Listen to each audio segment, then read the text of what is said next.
So this is an old video. I just didn't really want to record another new video. I'm sorry guys, I've stacked up so many at this point, and I'm getting ready to leave tomorrow morning. If you've ever wondered what the best items are in Bed Wars, you're not alone. So today I played 20 games of solo Bed Wars, painstakingly counted every single item I bought, and compiled them into a tier list for your viewing needs. To start off with, wool. I didn't count any. Not that I didn't buy it, I bought it a lot. I just didn't count. It's first, obviously. Wool with 100,000 million S+ tier.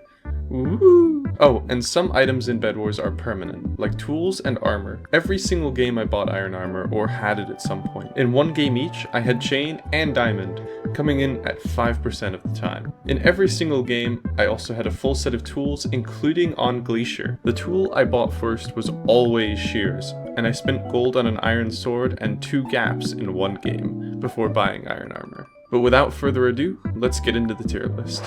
Coming in at number 1 most purchased after wool was in fact the golden apple. I know a lot of people would probably expect the stone sword, however it's hard to beat the fact that I bought 106 golden apples, or over 5 per game. The thing I found is whenever I bought a stone sword, I often didn't die in combat with it. I used it, and if I needed to void, I would store it and move on. However, with gapples, I can have a few on me, and if I eat one, it's gone. I need more, man. I need more. Please. Coming in at second place with 51 purchases, it's the Fireball. Man, maybe I am an asshole. A lot of the same thing. It's something I can sink my iron into whenever I'm a final. I can buy a ton, use them, and still need to buy more. Whereas with the sword, I can buy it and then keep the same one until I die. And finally at third, it's the stone sword. I bought this item a total of 32 times in over 20 games. I would say I got my iron's worth. It's a really strong item, and it only gets edged out by the fact that fireballs and gapples are consumables. I keep it in the A tier since it's easily one of the most useful items in all of Bed Wars. In B tier, we see some high-powered items. The Iron Sword with 18 purchases, Bridge Egg with 13, Invis with 12, and Jump and Ender Pearl with 10 each. Iron Sword was just something to buy. A lot of the time I entered a generator and got 7 gold with a few gaps already on me, so buying it is just an investment, same as the Stone Sword. The Bridge Egg is my pet item. I love this little guy, and also the number was inflated by, one game where I bought 6 Bridge Eggs on Lighthouse. Jump and Invis is pretty standard, E-Pearl is pretty standard. I didn't buy them every single game, but when you're a final, pearls are essential. I'm surprised I didn't buy more considering I lost my bed 7 times. I went on the forums to talk about my tier listing to get other players' opinions on things. One of the things they were surprised about was how low I rated Ender Pearls.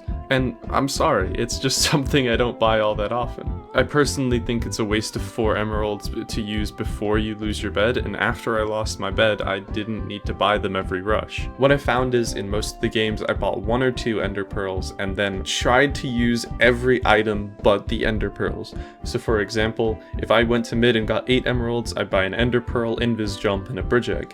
To escape, I'd use the bridge egg. To fight someone, I needed to use the invis. I often tried to hold on to the ender pearl for as long as possible. So even though I was using all the other items and then replacing them when I went back to mid, I just kind of kept the same ender pearl and only used it when I really needed to. So that's kind of why it ended up lower on the tier list here. It's a really, really good item. Do not underestimate the ender pearl. However, I still think that I'm correct in rating it just below Invis. Onto C tier, we have Ladders on 4 purchases, then a tracker, TNT, and diamond pickaxe with 3 purchases.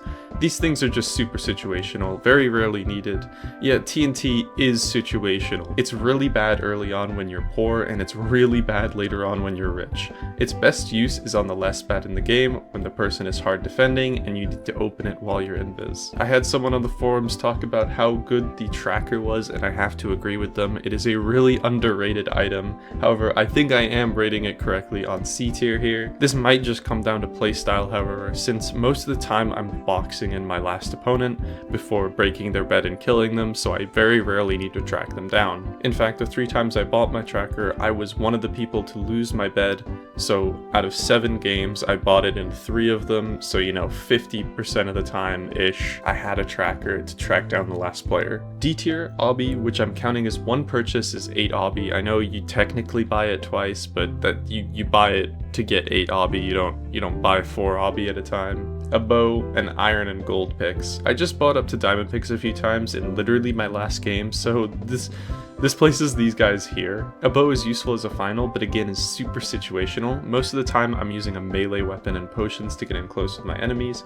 A bow is really good at knocking people off, but if they aren't moving towards an edge, it's really hard to use. Oftentimes my preference is to play on fast iron maps, so I can get fireballs for the same purpose, save my gold for sword, gaps, and often I just buy the bow to get rid of excess gold. I used obby in a few games where I had multiple teams going for me, but it's essentially just an extra bed in the way that the first time that someone rushes you, they won't be able to break your bed because you have obsidian, but then after that they're expecting it.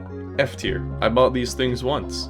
Milk is clearly the best tier, and I don't know why I didn't buy it more. I guess I was just too busy buying gaffles. The two things they were most surprised about were milk and speed, and I think this has to do with my playstyle. I don't actually need milk a lot of the time, since most people defend with wool. I typically just use my sword, kill my opponents, break the bed, and then kill them again. This more direct and admittedly primitive approach leads me to trap my opponents at their base, where I have them for 3 minutes! 3 minutes of playtime! The advantage to this is that I bed trade far less often. Instead of sneaking around my opponents, I straight up club them to death as fast as humanly possible. Speed, on the other hand, is just something I don't really fully understand. I read people discussing it and tried to understand their points, and I think it's just a difference in map choice.